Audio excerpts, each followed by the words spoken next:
Hey, what's up, you guys? Hope all is well. Wanted to cover this question that seems to come up frequently in the world of addiction, and that is the person I love that's consumed in drug and alcohol addiction, are they hopeless? And I think the answer to that is sometimes. I think sometimes they are. Uh, my wife and I perceive hopelessness as more of a season or a place. Um, and perceiving it seasonally looks like hopelessness is like winter or summer, whichever you're going to pick. Say it's coming no matter what, and it'll be there for the time it's going to be there, and then it passes on.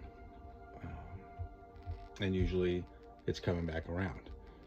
So, what does a land of hopelessness look like for the addict from the outside?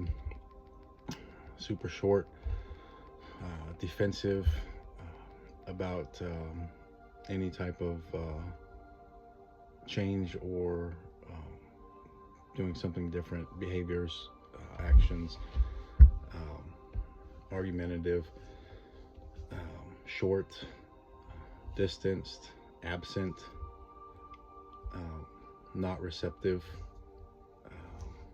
disengaging, even to the point of just maybe even like a hug, um, just very disengaged and somewhere else mentally than where you might think they'd be when you're around them. They're just very disconnected with the external and very connected with a couple of things. That is, do I have enough money to get my next run of drugs? Where am I going to use if I'm carrying them right now? Or what do I know? What do I need to go do to get more money? And that place, when you're plugged into that place, you're unplugged from just about everything else. I think there was plenty of time frames in my heroin addiction where it didn't matter who you were, who you weren't, what you said to me, how you said it, what events happened, whether I got arrested or had to go do it overnight in jail, and it was another whatever theft charge, or it didn't matter. I knew exactly what I was doing right after that, and that was figuring out how I was going to go pick up some more heroin. And it was legitimately the only thing on my mind. Specifically, remember sitting in Fourth Avenue jail and wondering how long this is going to take to get through this thing, and so that I could catch up with so and so or whatever. And so that's kind of what the land of hopelessness looks like. And I'd say the best thing you can do is identify the patterns, because if you've been in this thing for a few years with the same person, then you should be able to notice that sometimes they kind of go in and out of this thing, and they'll come up for air every once in a while, and that's kind of when that season of hopelessness is breaking, and they'd be more receptive to say, hey man, wow, that last season that they just walked through was exhausting. I mean, it is. It's drug addiction. It's exhausting. It takes everything from you. It takes things that you didn't think that it could ever take, and it just gets colder and lonelier and darker. And every once in a while, you do think about doing something different, and so it really helps a lot to communicate to the person that you love that's trapped in addiction, that you're available and that you care and that you are willing and ready to help them get to a treatment center or get help or turn another direction, taking them to detox, whatever it takes when they're at that place.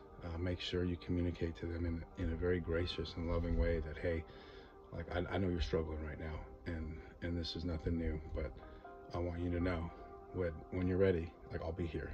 Like it doesn't matter. Like I don't care if you're high or drunk when you come to me. Like if when that thought crosses your mind, and your heart's broken that much to where you're thinking about, I got to turn this thing around. Like please come to me.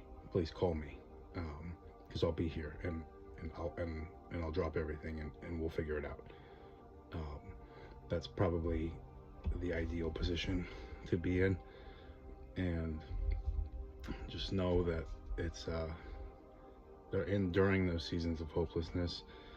Prayer, prayer is everything, and keeping your heart flushed, so that you are the person they come to, or at least a door that they can walk through, um, that they know is available, because of all the interactions that happen. They hurt the people closest to them. They cause it's easy to get angry. I mean, I'm on the other side of this right now, and I've done it. I've drove people nuts that loved me when I was in my addiction, and I'm catching on the other side of it, at this point in life, which is great for perspective, but still hard and painful. And keeping our hearts flushed of anger and resentment, so that we can be that soft landing place when they're ready to come, and do something different. So, hopelessness, you guys, yeah, it's there, and I think everybody walks through that season, or that land, but no, I don't believe anybody's branded with. I would never call somebody hopeless. I think it's just, I was hopeless, from time to time, and I think in our addiction we all walk through that land. So be available, let them know that you're willing and ready, and I think that's the best position you can be in. So keep up the great work, you guys. They're worth it. They're worth everything. So best to you.